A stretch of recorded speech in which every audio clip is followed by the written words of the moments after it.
Good morning everyone. সকাল সকাল ঘুম থেকে উঠে স্নান করে একদম রেডি হয়ে নিয়েছি মন্দিরে যাব বলে। আর আজকে আমরা ঠিক করেছি পুজো দিয়ে দেবো আজকে, কারণ উল্টো রথের পর থেকে নাকি 3 দিন ঠাকুর বাইরে রথে থাকেন। তো আজকে তার লাস্ট দিন, তাই ভাবলাম আজকেই পুজোটা দিয়ে নিই। আর আমার তো তরই সহ্য হচ্ছে না, মানে আমি কখন মন্দিরে যাব। প্রথমবার আমি পুরীর জগন্নাথ দেব দর্শন করব।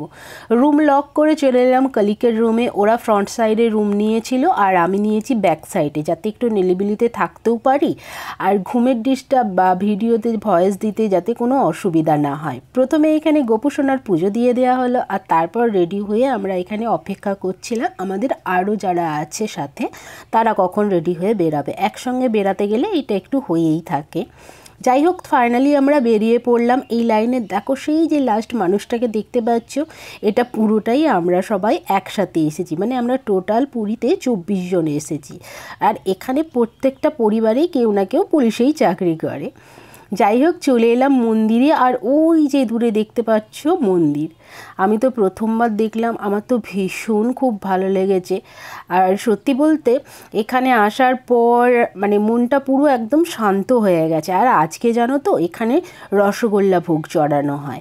কথিত আছে যখন জগন্নাথ দেব বাইরে রথে করে মাসির বাড়ি বেড়াতে গিয়েছিল, তখন নাকি মা লক্ষ্মীর কাছ থেকে কোনো পারমিশন নেয়নি।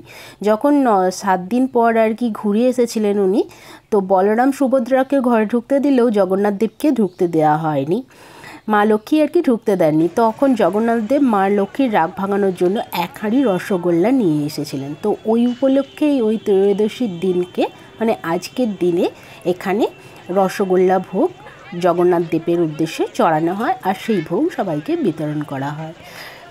তো ফাইনালি কথা বলতে বলতে তোমাদের সঙ্গে দেখো চলে এসেছি একদম রথের কাছে। আর এই হচ্ছে সেই রথ। সত্যি কথা বলতে এবছর রথে না আমার প্রচণ্ড মন খারাপ হয়েছিল, কারণ আমি রথ দেখতে বেরিয়েও রথ দেখতে পাইনি। আর জগন্নাথ দেব, বলরাম, সুভদ্রা কাউকেই দেখতে পাইনি, কারণ যেহেতু রথ বেরিয়ে গেছিলো। কিন্তু সত্যি আজকে খুব ভালো লাগছে যে আমি পুরীতে এসে স্বয়ং জগন্নাথ দেব, বলরাম, সুভদ্রা রথে বসা অবস্থায় যে দেখতে পাবো, এটা সত্যি আমার খুব সৌভাগ্যের ব্যাপার। আর খুব ভালোও লাগছে দেখে।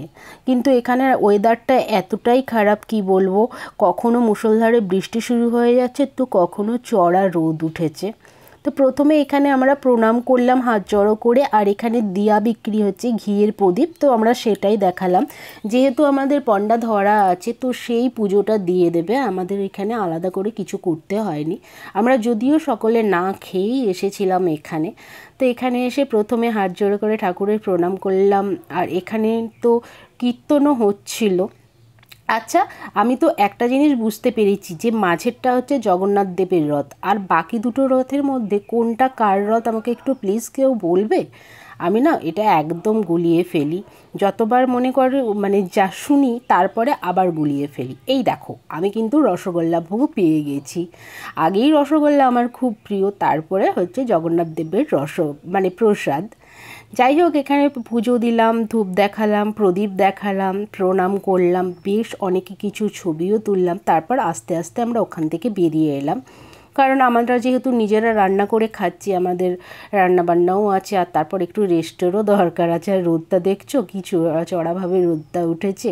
রুমে এসে খাওয়া দাওয়া করলাম, খাওয়া দাওয়া রান্নাবান্না কমপ্লিট করে আমরা সোজা চলে গেছিলাম সমুদ্র কিনারে। আর মনটা তো আমার পুরো ছটফট করছিল কখন সমুদ্রের ধারে যাব। আর সমুদ্র তো এসেই আগে হুল্লোড় শুরু করে দিয়েছি। যদিও আমার জলে একটু ফোবিয়া আছে, আমি জল খুবই ভয় পাই, বেশি যেতে পারি না। এই যে হাঁটু দেখছো পায়ের পাতা ডুবছে, এটাই হচ্ছে আমার কাছে সবথেকে বড় লেয়ার, মানে এর থেকে বেশি দূরে আমার যাওয়ার ক্ষমতাও নেই, কিছুই নেই। যাই হোক, প্রচুর মজাও করেছি, আর সাথে অনেক ছবিও তুলেছি সবাই মিলে। আর সবাই মিলে মজা করার আনন্দটাই তো আলাদা, তাই না? বিকেলবেলা আমরা একটু বেরিয়েছিলাম ঘুরতে, মানে মেনলি আমরা আমি বেরিয়েছিলাম, আমার খুব আগ্রহ ছিল স্বর্গদুয়ার দেখার জন্য। তো যাওয়ার পথে রাস্তার দুপাশে দেখো কত জিনিস বিক্রি হচ্ছে। আর সত্যি বলতে স্বর্গদুয়ার দেখবো খুব ইচ্ছে ছিল, কিন্তু স্বর্গদুয়ারে যাওয়ার পর থরি মানে সারি সারি লাশ, তারপর দাহ, এসব দেখে মনটা খুব খারাপ হয়ে গেছিলো। তো যাই হোক, ভিডিওটা আজকে এই পর্যন্তই। Tata, bye bye.